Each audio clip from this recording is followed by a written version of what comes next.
गौ हत्या को बढ़ावा दे रहे हैं। ये गौ हत्या सनातन धर्म में बहुत बड़ा पाप, महापाप बताया गया है।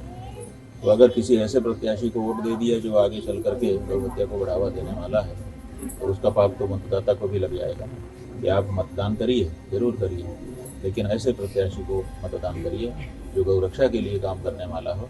तो गौ हत्या को बढ़ावा देता हो प्रत्यक्ष या अप्रत्यक्ष किसी भी रूप से, उसको मतदान करने से आप भी गौ हत्या के पापी बनेंगे।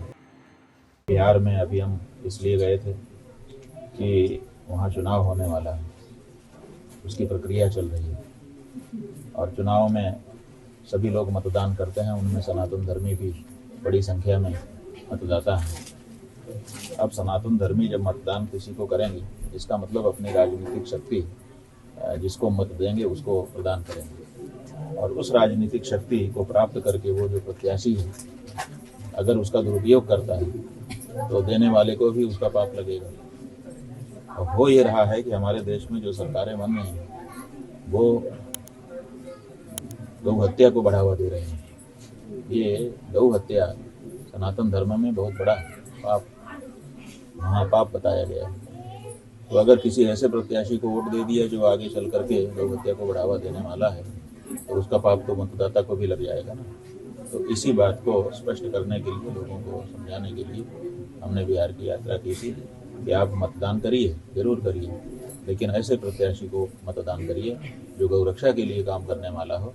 तो गौ हत्या को बढ़ावा देता हो प्रत्यक्ष या अप्रत्यक्ष किसी भी रूप से, उसको मतदान करने से आप भी गौ हत्या के पापी बनेंगे। तो वहाँ के जितने लोगों से हमारा संवाद हुआ, 100% लोग इस बात के लिए तैयार थे। अब वो मतदान का समय आ रहा है, करेंगे। गौ माता के संरक्षण और उसको बचाने के लिए आपकी ओर से क्या कुछ प्रयास? देखिए, हमारी तरफ से हम भारत की जितनी भी विधानसभा क्षेत्र हैं, हर विधानसभा में एक रामाधाम की स्थापना करने के लिए इस समय कार्य कर रहे हैं। उस रामाधाम में 108 गौ माता, माता के रूप में, पशु के रूप में नहीं, सुखपूर्वक निवास करें, ऐसी हमारी इच्छा है।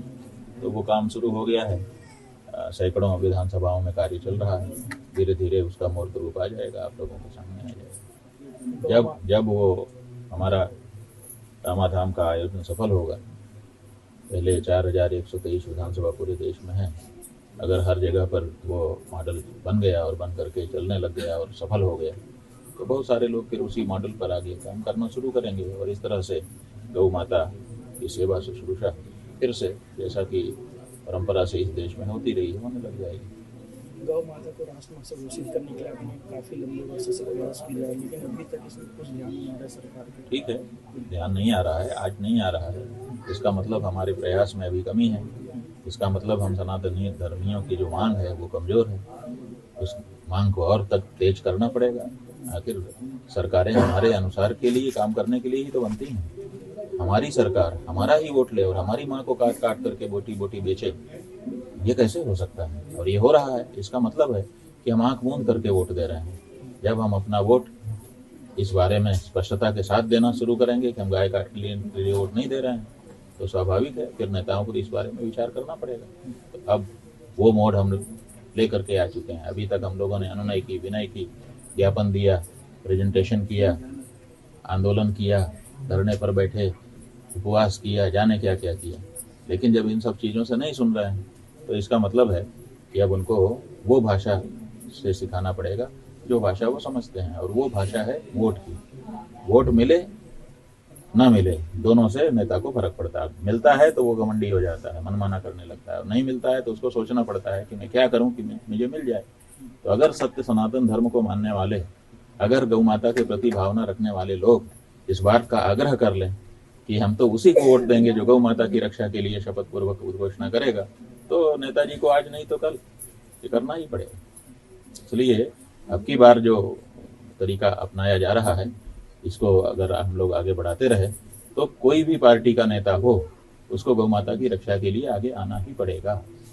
अब की बात का ब्रह्मास्त्र है, अचूक अस्त्र है, बस चल भर जाए।